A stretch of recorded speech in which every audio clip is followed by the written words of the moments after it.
Morning, guys. One of the most common questions I get on all my videos are how I get that tail chase camera view where it looks like a drone's following me.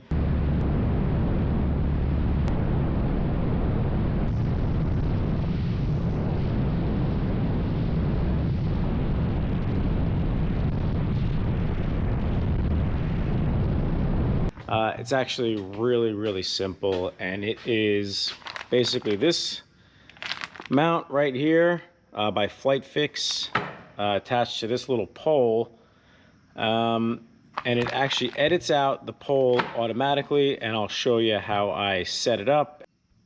All right, guys, this is what it looks like when you take it out of the bag. It comes with directions, obviously, what's included in the package, the disclaimer, which is important, that you should read, and then how to actually install it. And I'll put it on my tail wheel spring and show you what it looks like, and then talk about a few things. But here's all the individual parts.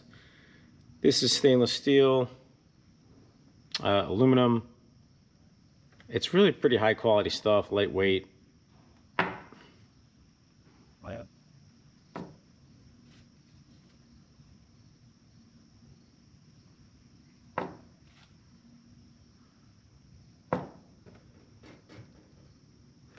All right, so one thing that you gotta be aware of is when you install the clamp, don't put it too high up, because obviously the angle of the pole is gonna hit the bottom of the rudder. So the lower the better, so it just gives you a little bit more clearance on the rudder. All right, so here's what it looks like halfway installed.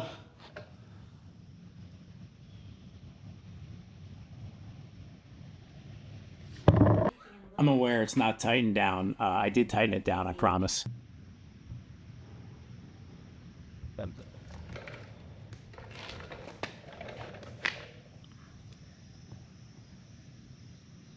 And the final part is to put that attachment on the extension pole, and then just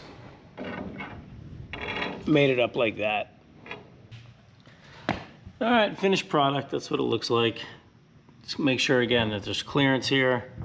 There's plenty of clearance. And then you attach 360 camera like this. You can use the GoPro 360 or the Insta360. I much prefer the Insta360, but personal preference. And then that's it. It edits out that pole automatically, and this is about how far it sticks out.